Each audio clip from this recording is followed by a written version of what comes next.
वचन तेरा है प्रभु, जीवन की ज्योति है। वचन तेरा है गुरु, अनंत जीवन है। दिव्य वचन तेरा भक्ति से सुन लूंगा, मधुर वचन तेरा दिल से मैं मानूंगा। दिव्य वचन तेरा भक्ति से सुन लूंगा, मधुर वचन तेरा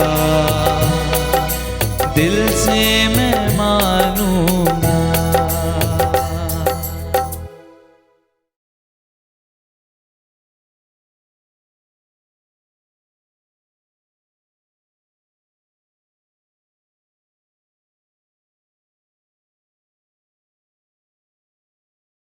संत पैतरुस का दूसरा पत्र, अध्याय 1 से अध्याय 3 तक। अध्याय 1।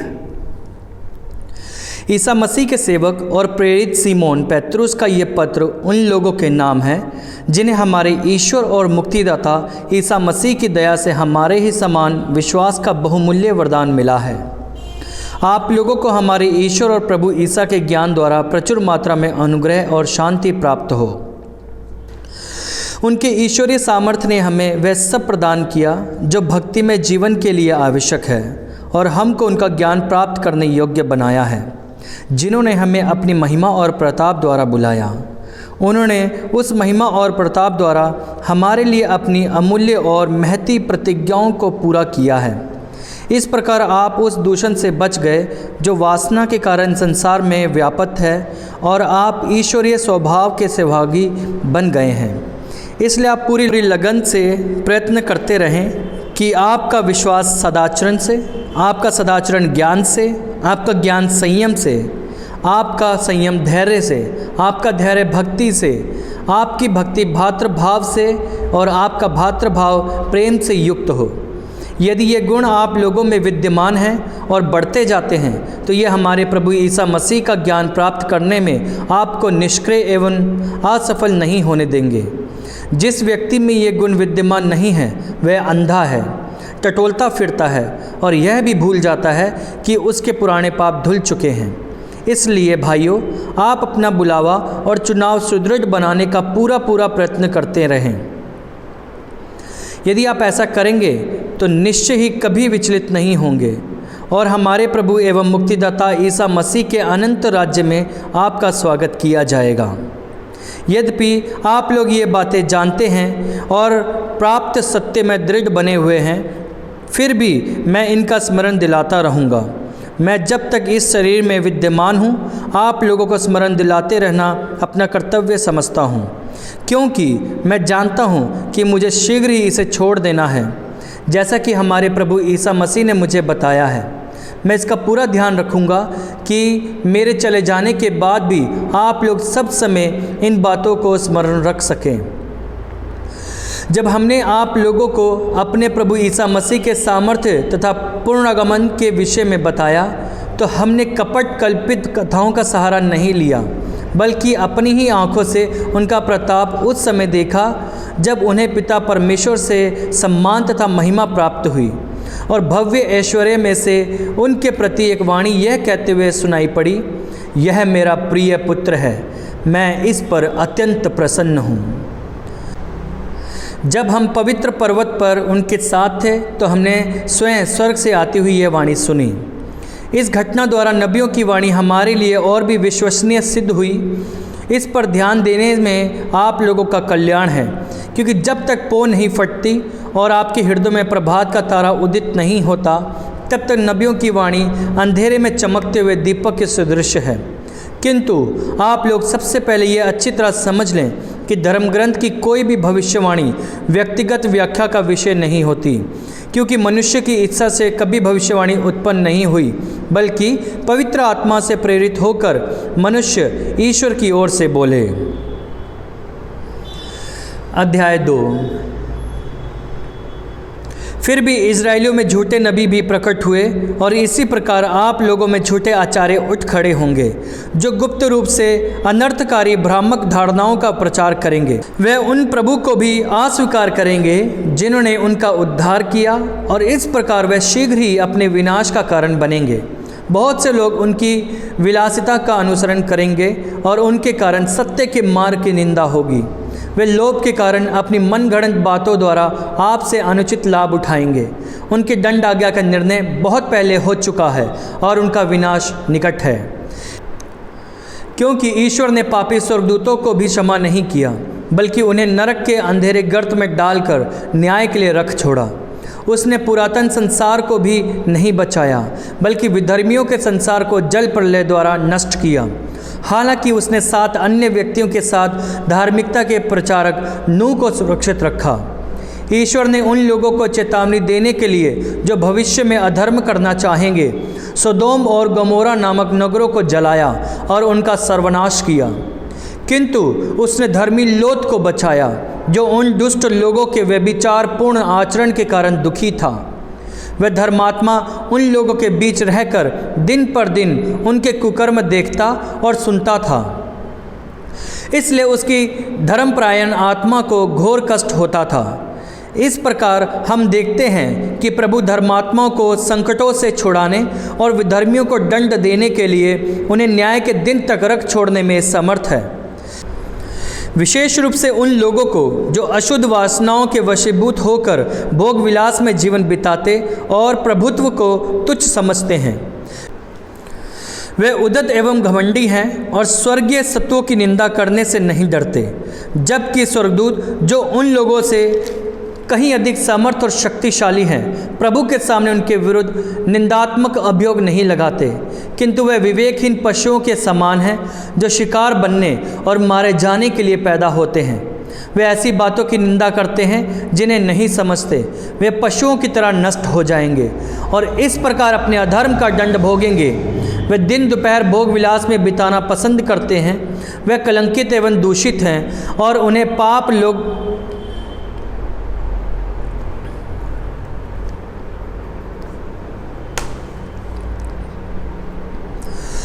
वे कलंकित एवं दूषित हैं और उन्हें आप लोगों के साथ दावत उड़ाते समय कपटपूर्ण बातें करने में आनंद आता है। उनकी आंखें व्यभिचार से भरी हैं और उनमें सदैव पाप की लालसा बनी हुई है। वे दुर्बल आत्माओं को लुभाते हैं। उनका मन लोभ में प्रशिक्षित हो चुका है। वे अभिशप्त संतति सन्मार्ग छोड़कर बोसोर के पुत्र बलआम के मार्ग पर भटक गई है। बलआम अधर्म की मजदूरी चाहता था, किंतु उसे अपने अपराध की डांट सुननी पड़ी। एक गूंगा गधा मनुष्य की तरह बोलने लगा और इस प्रकार नबी का पागलपन नियंत्रित हो गया। वे लोग सूखे जल स्रोत और आंधी द्वारा उड़ाए हुए बादल हैं। गहरा अंधकार उनके लिए रख छोड़ा गया है। जो लोग अभी अभी भ्रांति का जीवन बिताने वालों से अलग हुए हैं, वे उन्हें व्यर्थ शब्दाडंबर और शरीर की घृणित वासनाओं द्वारा लुभाते हैं। वे उन्हें स्वतंत्रता का प्रलोभन देते हैं, जबकि वे स्वयं भ्रष्टता के दास हैं, क्योंकि जो जिसके अधीन है वे उसी का दास है। जो व्यक्ति हमारे प्रभु एवं मुक्तिदाता ईसा मसीह का ज्ञान प्राप्त कर संसार के दूषण से बच गए, वे यदि फिर उसी में फंसकर उसके अधीन हो जाते हैं तो उनकी यह पिछली दशा पहले से भी बुरी होती है। ऐसे लोग अपने को प्रदत्त पवित्र आदेशों का ज्ञान प्राप्त कर उनसे मुंह फेर लेते हैं। उनके लिए अच्छा यही होता कि उन्हें कभी धर्म मार्ग का ज्ञान प्राप्त ही नहीं होता। उन लोगों में यह कहावत चरितार्थ होती है, कुत्ता अपने ही वमन के पास लौटता है और नहलाई हुई सुअरी फिर कीचड़ में लौटती है। अध्याय 3।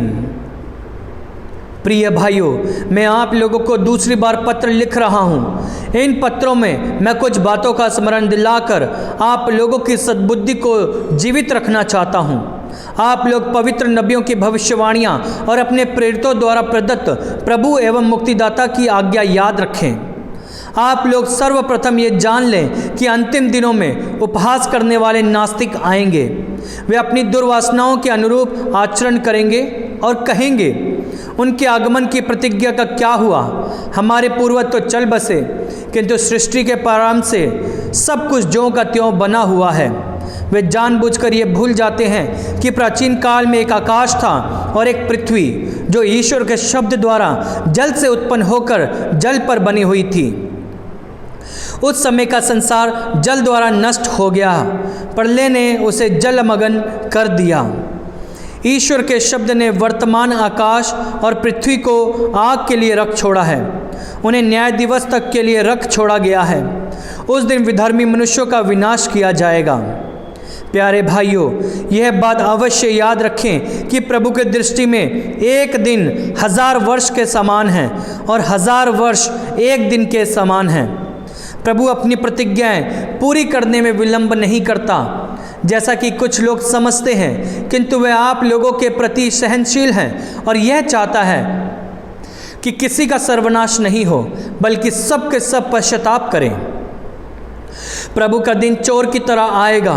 उस दिन आकाश गरजता हुआ विलीन हो जाएगा, मूल तत्व जल कर पिघल जाएंगे और पृथ्वी तथा उस पर जो कुछ है वे सब भस्म हो जाएगा। यदि ये सब इस प्रकार नष्ट होने को है, तो आप लोगों को चाहिए कि पवित्र तथा भक्तिपूर्ण जीवन व्यतीत करें और उत्सुकता से ईश्वर के दिन की प्रतीक्षा करें। उस दिन आकाश जलकर विलीन हो जाएगा और मूल तत्व ताप के कारण पिघल जाएंगे।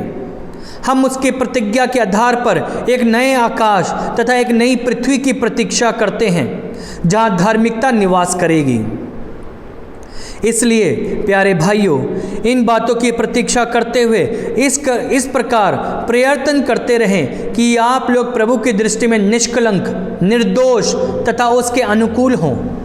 यदि प्रभु अपनी सहनशीलता के कारण देर करते हैं, तो इसे अपनी मुक्ति में सहायक समझें, जैसा कि हमारे भाई पौलुस ने अपने को प्रदत्त प्रज्ञा के अनुसार आपको लिखा। वे अपने सब पत्रों में ऐसा ही करते हैं। जहाँ वे इन बातों की चर्चा करते हैं, उन पत्रों में कुछ बातें ऐसी हैं जो कठिनाई से समझ में आती हैं। अशिक्षित और चंचल लोग धर्मग्रंथ की अन्य बातों की तरह उनका भी गलत अर्थ लगाते और इस प्रकार अपना सत्यानाश करते हैं। प्रिय भाइयों, मैंने आप लोगों को पहले से ही सचेत किया है। आप सावधान रहें, कहीं ऐसा ना हो कि आप उन दुष्ट के बहकावे में आकर विचलित हो जाएं। आप लोग हमारे प्रभु और मुक्तिदाता ईसा मसीह के अनुग्रह और ज्ञान में बढ़ते रहें। उन्हीं को अभी और अनंत काल तक महिमा। आमीन। यह प्रभु की वाणी है। ईश्वर को धन्यवाद। संत योहन का पहला पत्र, अध्याय 1 से अध्याय 5 तक। अध्याय 1। हमारा विषय वह शब्द है जो आदि से विद्यमान था। हमने उसे सुना है, उसने उसे अपनी आँखों से देखा है। हमने उसका अवलोकन किया और अपने हाथों से उसका स्पर्श किया है। वह शब्द जीवन है और यह जीवन प्रकट किया गया है। यह शाश्वत जीवन जो पिता के यहाँ था और हम पर प्रकट किया गया है, हमने इसे देखा है। हम इसके विषय में साक्ष्य देते और तुम्हें इसका संदेश सुनाते हैं। हमने जो देखा और सुना है वही हम तुम लोगों को भी बताते हैं, जिससे तुम हमारे साथ पिता और उसके पुत्र ईसा मसीह के जीवन के सहभागी बनो। हम तुम्हें ये लिख रहे हैं जिससे हम सबों का आनंद परिपूर्ण हो जाए। हमने जो संदेश उनसे सुना और तुमको भी सुनाते हैं वह ये है, ईश्वर ज्योति है और उसमें कोई अंधकार नहीं।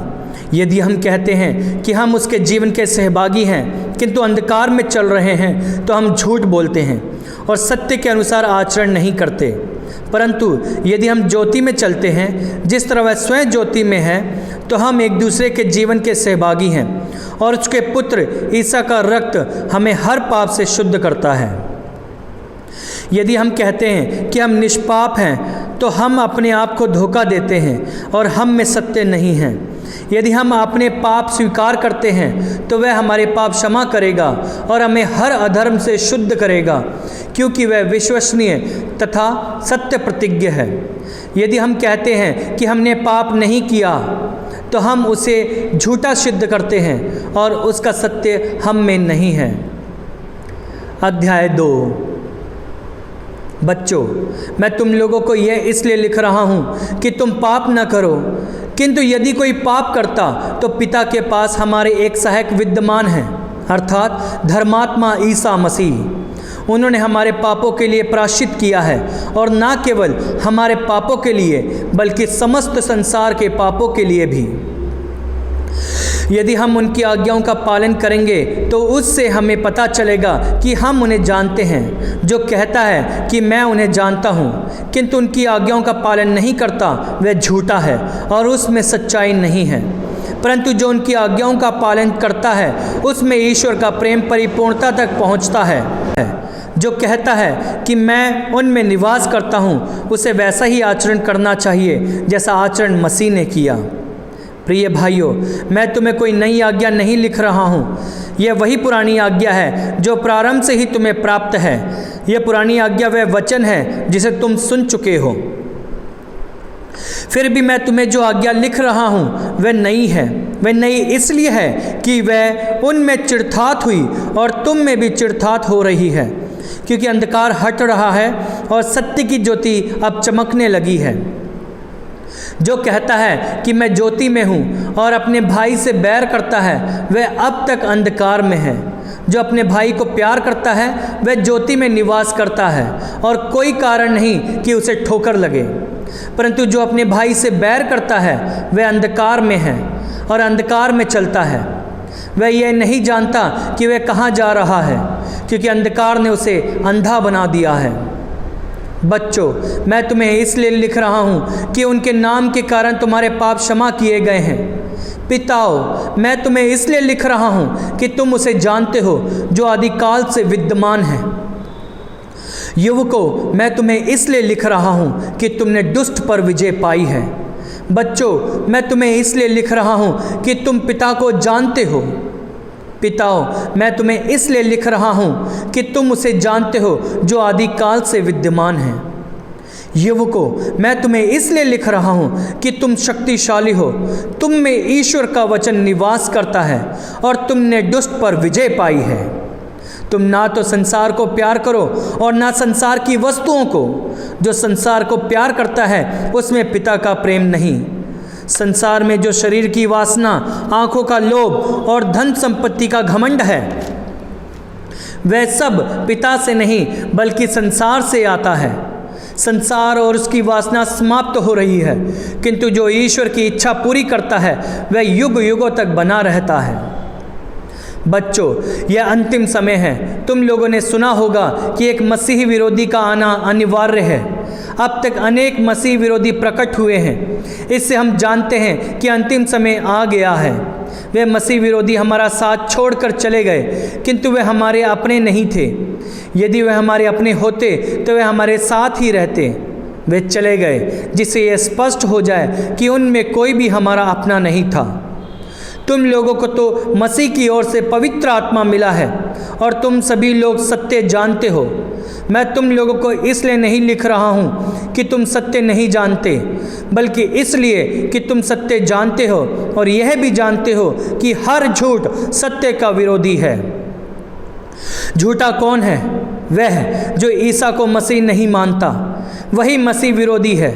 वह पिता और पुत्र दोनों को अस्वीकार करता है। जो पुत्र को अस्वीकार करता है उसमें पिता का निवास नहीं। जो पुत्र को स्वीकार करता है उसमें पिता का निवास है।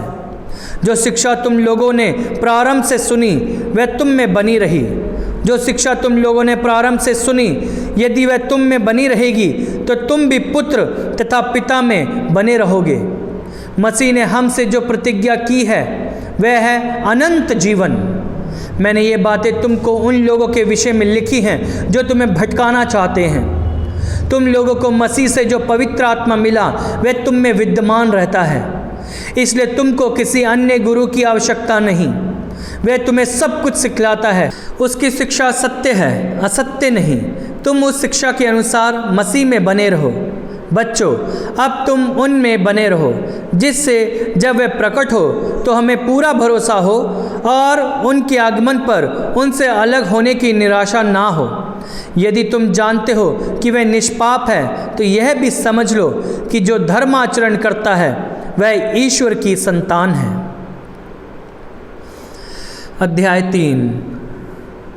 पिता ने हमें कितना प्यार किया है। हम ईश्वर की संतान कहलाते हैं और हम वास्तव में वही हैं। संसार हमें नहीं पहचानता क्योंकि उसने ईश्वर को नहीं पहचाना है। प्यारे भाइयों, अब हम ईश्वर की संतान हैं, किंतु यह अभी तक प्रकट नहीं हुआ कि हम क्या बनेंगे। हम इतना ही जानते हैं कि जब ईश्वर का पुत्र प्रकट होगा तो हम उसके सदृश बन जाएंगे, क्योंकि हम उसे वैसा ही देखेंगे जैसा कि वह वास्तव में है। जो उससे ऐसी आशा करता है उसे वैसा ही शुद्ध बनना चाहिए जैसा कि वह शुद्ध है। जो पाप करता है वह ईश्वर की आज्ञा भंग करता है, क्योंकि पाप तो आज्ञा का उल्लंघन है। तुम जानते हो कि मसीह पाप हरने के लिए प्रकट हुए। उनमें कोई पाप नहीं है। जो उनमें निवास करता है वह पाप नहीं करता। जो पाप करता है उसने उन्हें नहीं देखा है और वह उन्हें नहीं जानता। बच्चों, कोई तुम्हें बहकाए नहीं। जो धर्म आचरण करता है वह उनकी तरह निष्पाप है। जो पाप करता है वह शैतान की संतान है, क्योंकि शैतान प्रारंभ से पाप करता आया है। ईश्वर का पुत्र इसलिए प्रकट हुआ कि वह शैतान के कार्य समाप्त कर दे। जो ईश्वर की संतान है वह पाप नहीं करता, क्योंकि ईश्वर का जीवन तत्व उसमें क्रियाशील है। वह पाप नहीं कर सकता, क्योंकि वह ईश्वर से उत्पन्न हुआ है। ईश्वर की संतान और शैतान की संतान की पहचान यह है, जो धर्म आचरण नहीं करता वह ईश्वर की संतान नहीं है, और वह भी नहीं जो अपने भाई को प्यार नहीं करता। क्योंकि तुमने जो संदेश प्रारंभ से सुना है वह यह है कि हमें एक दूसरे को प्यार करना चाहिए। हम काइन की तरह नहीं बने। वह दुष्ट की संतान था और उसने अपने भाई की हत्या की। उसने उसकी हत्या क्यों की? क्योंकि उसके अपने कर्म बुरे थे और उसके भाई के कर्म अच्छे। भाइयों, यदि संसार तुमसे बैर करे तो इस पर आश्चर्य मत करो। हम जानते हैं कि हमने मृत्यु से निकलकर जीवन में प्रवेश किया है, क्योंकि हम अपने भाइयों को प्यार करते हैं। जो प्यार नहीं करता वह मृत्यु में निवास करता है। जो अपने भाई से बैर करता है वह हत्यारा है, और तुम जानते हो कि किसी भी हत्यारे में अनंत जीवन नहीं होता। हम प्रेम का मर्म इसी से पहचान गए कि ईसा ने हमारे लिए अपना जीवन अर्पित किया, और हमें भी अपने भाइयों के लिए अपना जीवन अर्पित करना चाहिए। किसी के पास दुनिया की धन दौलत हो और वह अपने भाई को तंगहाली में देखकर उस पर दया ना करे, तो उसमें ईश्वर का प्रेम कैसे बना रह सकता है? बच्चों, हम वचन से नहीं, कर्म से, मुख से नहीं, हृदय से एक दूसरे को प्यार करें। इसी से हम जान जाएंगे कि हम सत्य की संतान हैं, और जब कभी हमारा अंतकरण हम पर दोष लगाएगा तो हम ईश्वर के सामने अपने को आश्वासन दे सकेंगे, क्योंकि ईश्वर हमारे अंतकरण से बड़ा है और वह सब कुछ जानता है। प्यारे भाइयों, यदि हमारा अंतकरण हम पर दोष नहीं लगाता तो हम ईश्वर का पूरा भरोसा रख सकते हैं। हम उससे जो कुछ मांगेंगे वह हमें वही प्रदान करेगा, क्योंकि हम उसकी आज्ञाओं का पालन करते हैं और वही करते हैं जो उसे अच्छा लगता है। और उसकी आज्ञा ये है कि हम उसके पुत्र ईसा मसीह के नाम में विश्वास करें और एक दूसरे को प्यार करें, जैसा कि मसीह ने हमें आदेश दिया। जो ईश्वर की आज्ञाओं का पालन करता है वह ईश्वर में निवास करता है और ईश्वर उसमें। और हम जानते हैं कि वह हम में निवास करता है, क्योंकि उसने हमको अपना आत्मा प्रदान किया है। अध्याय 4। प्रिय भाइयों, प्रत्येक आत्मा पर विश्वास मत करो। आत्माओं की परीक्षा कर देखो कि वे ईश्वर के हैं या नहीं, क्योंकि बहुत से झूठे नबी संसार में आए हैं। ईश्वर की आत्मा की पहचान इसमें है, प्रत्येक आत्मा जो ये स्वीकार करता है कि ईसा मसीह सचमुच मनुष्य बन गए हैं, ईश्वर का है और प्रत्येक आत्मा जो इस प्रकार ईसा को स्वीकार नहीं करता ईश्वर का नहीं है, वह ईश्वर विरोधी है। तुमने सुना है कि वह संसार में आने वाला है और अब तो वह संसार में आ चुका है। बच्चों, तुम ईश्वर के हो और तुमने उन लोगों पर विजय पाई है, क्योंकि जो तुम में है वह उससे महान है जो संसार में है। वे संसार के हैं और इसलिए वे संसार की बातें करते हैं और संसार उनकी सुनता है, किंतु हम ईश्वर के हैं और जो ईश्वर को पहचानता है वह हमारी सुनता है। जो ईश्वर का नहीं वह हमारी बात सुनना नहीं चाहता। हम इसके द्वारा सत्य की आत्मा और भ्रांति की आत्मा की पहचान कर सकते हैं। प्रिय भाइयों, हम एक दूसरे को प्यार करें, क्योंकि प्रेम ईश्वर से उत्पन्न होता है। जो प्यार करता है वह ईश्वर की संतान है और ईश्वर को जानता है। जो प्यार नहीं करता वह ईश्वर को नहीं जानता, क्योंकि ईश्वर प्रेम है। ईश्वर हमको प्यार करता है, यह इससे प्रकट हुआ कि ईश्वर ने अपने इकलौते पुत्र को संसार में भेजा, जिससे हम उसके द्वारा जीवन प्राप्त करें। ईश्वर के प्रेम की पहचान इसमें है कि पहले हमने ईश्वर को नहीं बल्कि ईश्वर ने हमको प्यार किया और हमारे पापों के प्रायश्चित के लिए अपने पुत्र को भेजा। प्रिय भाइयों, यदि ईश्वर ने हमको इतना प्यार किया तो हमको भी एक दूसरे को प्यार करना चाहिए। ईश्वर को किसी ने कभी नहीं देखा। यदि हम एक दूसरे को प्यार करते हैं तो ईश्वर हम में निवास करता है और ईश्वर के प्रति हमारा प्रेम पूर्णता तक प्राप्त करता है।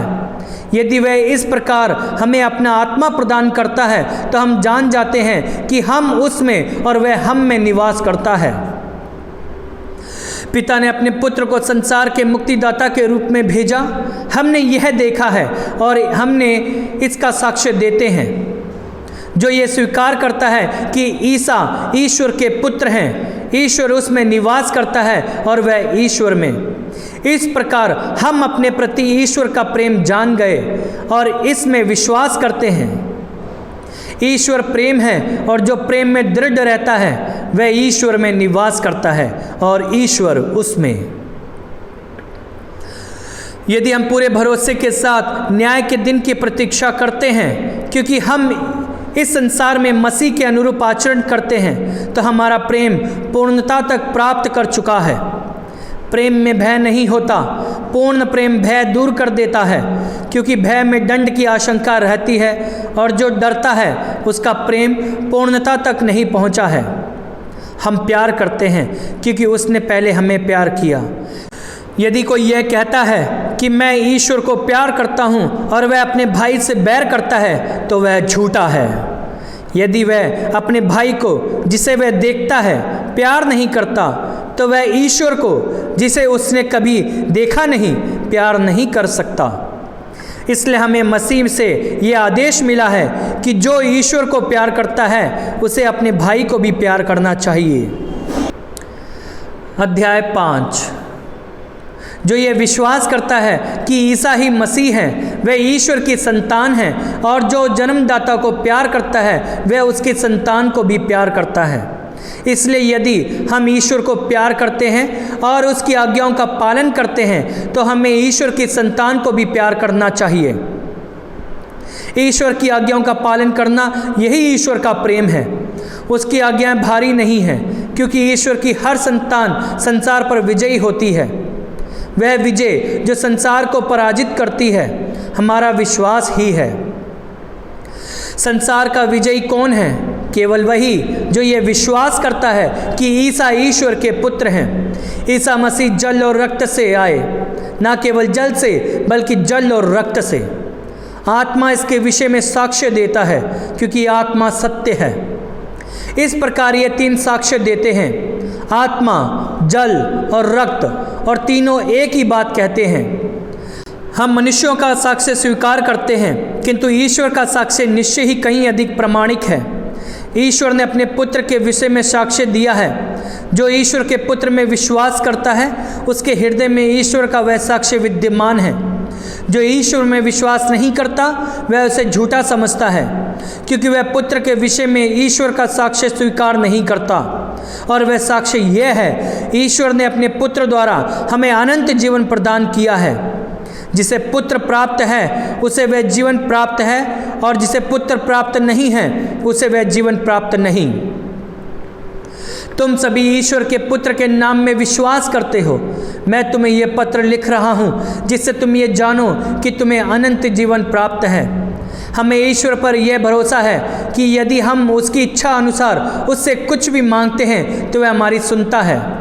यदि हम यह जानते हैं कि हम जो भी मांगे वह हमारी सुनता है, तो हम यह भी जानते हैं कि हमने जो कुछ मांगा है वह हमें मिल गया है। यदि कोई अपने भाई को ऐसा पाप करते देखता है जो प्राण घातक ना हो, तो वह उसके लिए प्रार्थना करे और ईश्वर उसका जीवन सुरक्षित रखेगा। यह उन लोगों पर लागू है जिनका पाप प्राण घातक नहीं है, क्योंकि एक पाप ऐसा भी होता है जो प्राण घातक है। उसके विषय में मैं नहीं कहता कि प्रार्थना करनी चाहिए। हर अधर्म पाप है, किंतु हर पाप प्राण घातक नहीं है। हम जानते हैं कि ईश्वर की संतान पाप नहीं करती। ईश्वर का पुत्र उसकी रक्षा करता है और वह दुष्ट के वंश में नहीं आती। हम जानते हैं कि हम ईश्वर के हैं, जबकि समस्त संसार दुष्ट के वश में है। हम जानते हैं कि ईश्वर का पुत्र आया है और उसने हमें सच्चे ईश्वर को पहचानने का विवेक दिया है। हम सच्चे ईश्वर में निवास करते हैं क्योंकि हम उसके पुत्र ईसा मसीह में निवास करते हैं। यही सच्चा ईश्वर और अनंत जीवन है। बच्चों, असत्य देवताओं से अपने को बचाए रखो। संत योहन का दूसरा पत्र, अध्याय 1।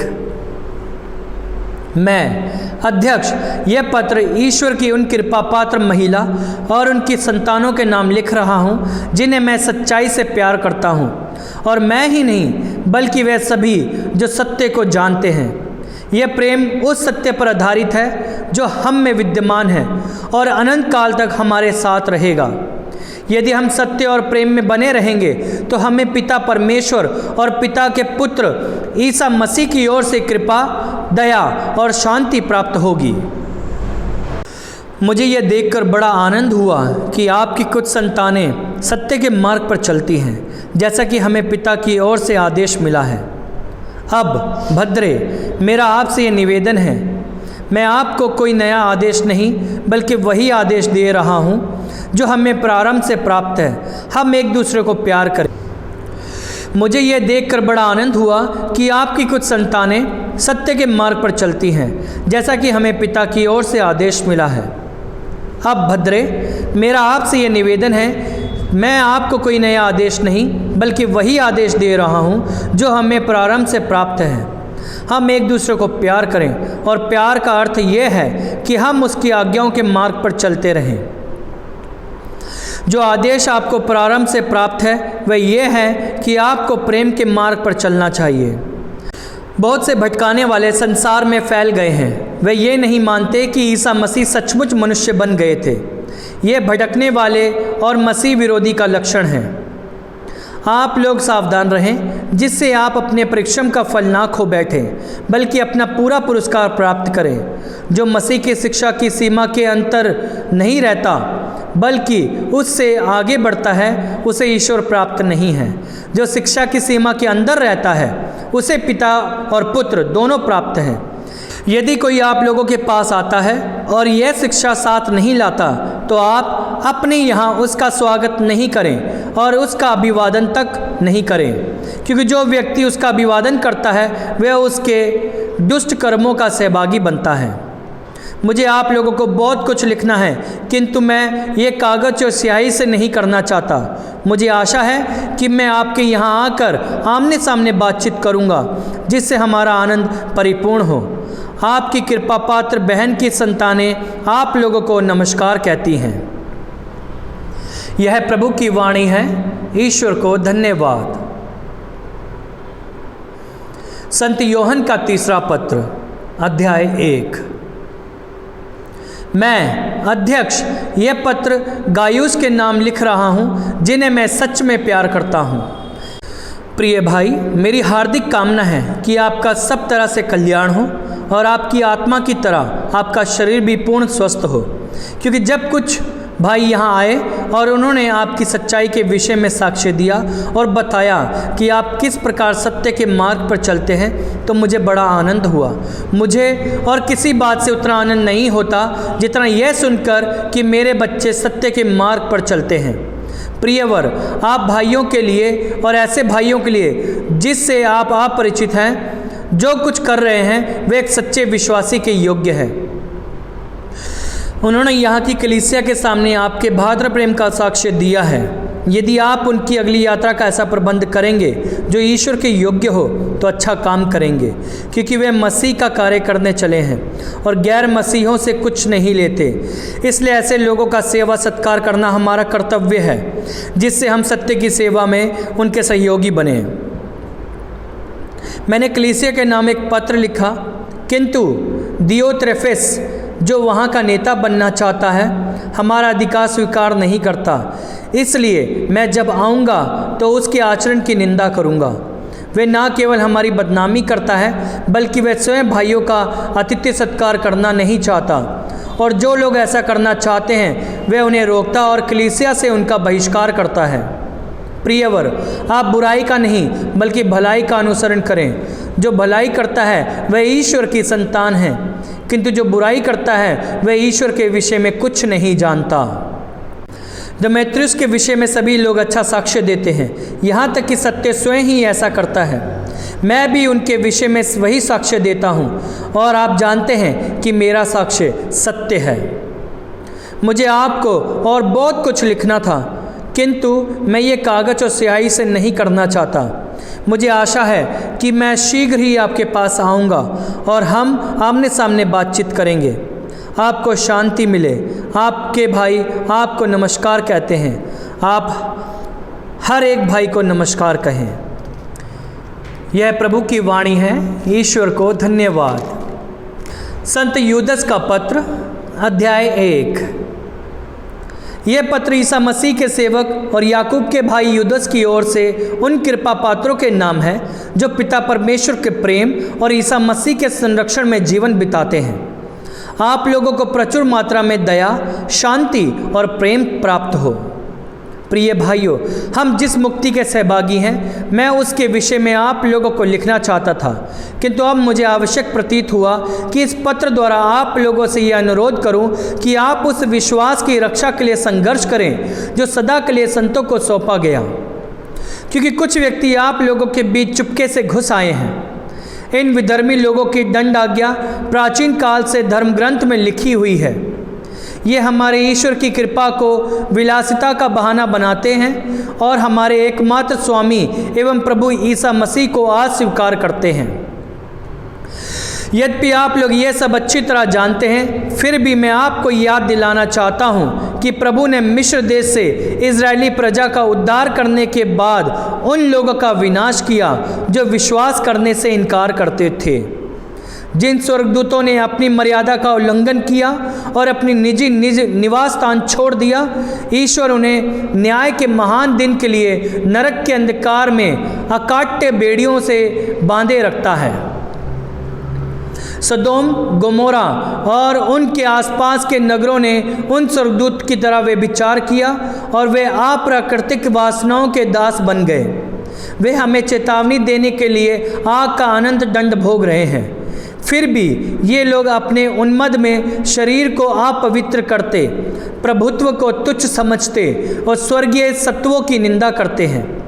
किंतु जब महादूत मिखाएल शैतान से वाद विवाद कर रहे थे और मूसा के शव को लेकर उससे संघर्ष कर रहे थे, उन्हें शैतान को निंदात्मक शब्दों में दोषी ठहराने का साहस नहीं हुआ। उन्होंने इतना ही कहा, प्रभु तुझे दंडित करे। जबकि ये व्यक्ति उन बातों की निंदा करते हैं जिन्हें वे नहीं समझते, और ये विवेकहीन पशुओं की तरह जो बातें सहज समझते हैं वे इनके विनाश का कारण बनती हैं। धिक्कार इन लोगों को, ये काइन के मार्ग पर चल रहे हैं। ये रुपये के लिए बलाम की तरह भटक गए और कोरा की तरह विद्रोह करने के कारण विनष्ट हो गए हैं।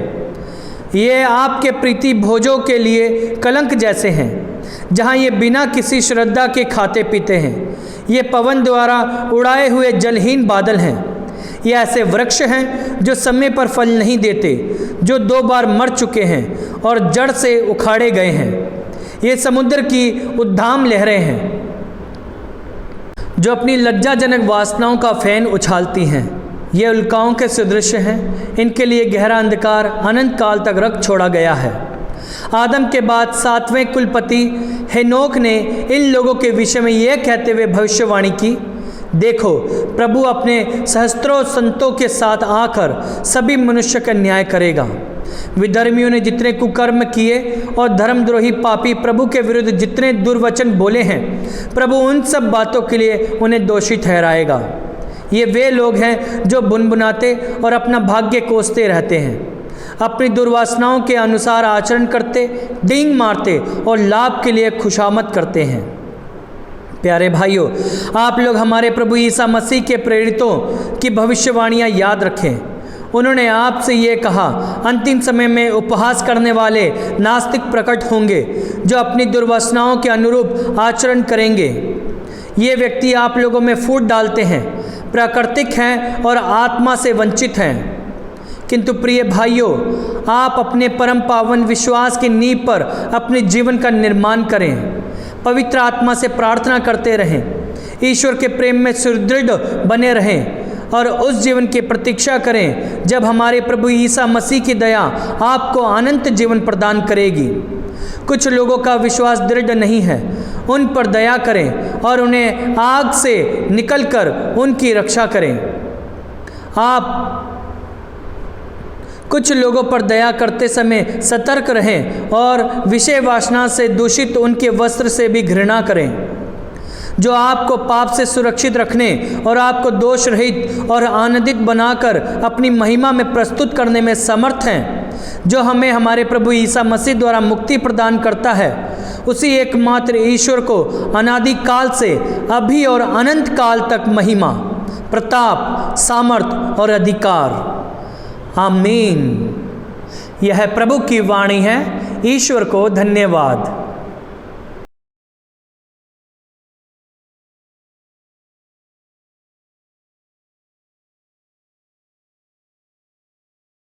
स्तोत्र ग्रंथ अध्याय 32 वचन 8।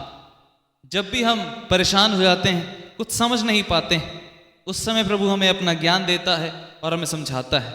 आइए हम प्रभु की स्तुति करें।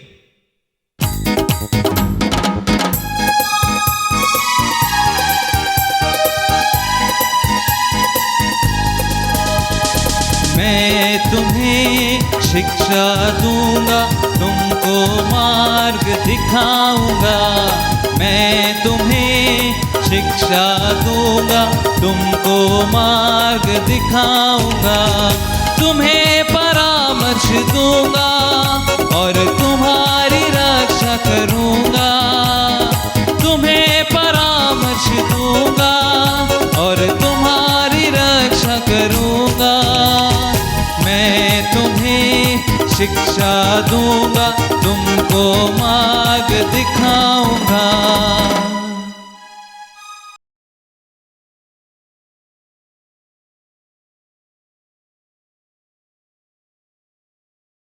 Hallelujah, hallelujah, hallelujah.